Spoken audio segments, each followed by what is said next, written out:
अजहर मसूद को आलमी दहशतगर्द करार दिया जा सकता है। अमेरिका, बरतानिया और फ्रांस की पेश करदा तजवीज़ पर अक़वाम मुत्तहिदा सलामती काउंसिल की मीटिंग बुध के रोज होने वाली है। जैश ए मोहम्मद चीफ मसूद अजहर का नाम आलमी दहशतगर्दों की लिस्ट में शामिल कराने के लिए हिंदुस्तान ने अमेरिका, सऊदी अरब, यूएई और तुर्की समेत दुनिया के मुख्तलिफ ममालिक से सिफारती सतह पर राब्ता कायम किया है। इस सिलसिले में खारजा सेक्रेटरी विजय गोखले ने अमेरिकी वज़ीर खारजा माइक पोम्पियो से भी खास मुलाकात की। दोनों के दरमियान इस बात पर इत्तेफाक राय हुआ कि पाकिस्तान अपनी सरजमीन पर सरगर्म दहशतगर्दों के ढांचे तबाह करने के लिए इकदाम उठाए। पुलवामा हमले के बाद से ही दोनों मुल्कों के दरमियान ये आला सतह का पहला मुज़ाकरा था। चलिए, हमारे साथी शैलेंद्र वांगू मौजूद हैं, उन्हीं से जानेंगे ताजा अपडेट। शैलेंद्र, आपसे जानना चाहेंगे, काफी अहम पेशरफ्त, क्या कुछ? महत्वपूर्ण बैठक कल देर रात हिंदुस्तान के समय के हिसाब से देर रात 1:30 बजे ये बैठक होने वाली है। यूएनएससी की 1267 कमेटी, जिसे अलकायदा सैंक्शंस कमेटी भी कहा जाता है, और ये तीसरी बार ऐसा होगा कि जहां पर प्रस्ताव लाया जाएगा। प्रपोजल लाया जा चुका है ऑलरेडी, और यूके, फ्रांस और अमेरिका इसको समर्थन कर रहा है, इसको प्रपोज कर रहा है। वहीं रशिया का भी कहीं ना कहीं इसमें सपोर्ट है।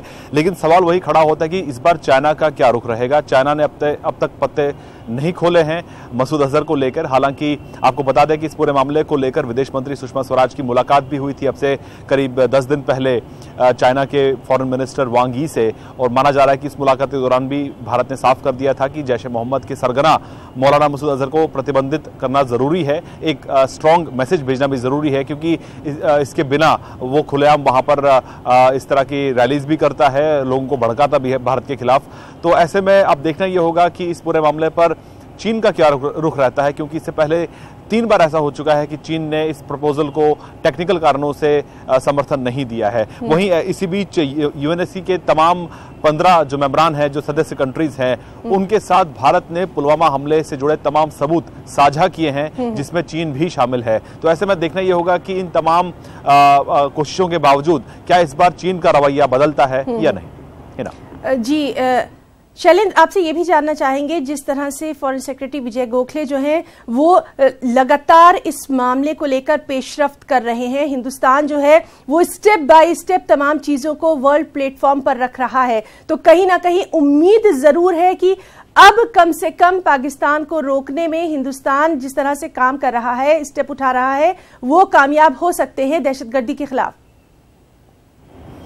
बिल्कुल, इस वक्त भारत हर मंच पर आतंकवाद के खिलाफ आवाज उठा रहा है, चाहे वो यूएनएससी हो, यूएन हो, या फिर जो तमाम अंतर्राष्ट्रीय मंच है, जिनीवा की अगर हम बात करें। इसी बीच जो हमारे विदेश सचिव हैं विजय गोखले, वो उन्होंने मुलाकात की है कल ही अमेरिका के विदेश मंत्री माइक पोम्पियो से, और उसमें भी ये आतंकवाद का जो मुद्दा है वो छाया रहा, और दोनों मुल्कों ने एक सुर में आतंकवाद के खिलाफ आवाज उठाई है। अमेरिका और भारत ने साफ कर दिया है कि पाकिस्तान को जो आतंकवाद है उसके खिलाफ कार्रवाई करनी चाहिए, और खासतौर से अपने यहाँ जो सेंचुरीज मिल रही हैं और जो टेरर इंफ्रास्ट्रक्चर है वो बिल्कुल बंद किया जाना चाहिए। ये साफ संदेश कल अमेरिका और भारत की तरफ से गया है। हालांकि पहली बार ऐसा नहीं है, इससे पहले भी कई बार मुंबई हमलों की बात करें या दूसरे आतंकी हमलों की बात करें, भारत और अमेरिका एक ही सुर में बोले हैं।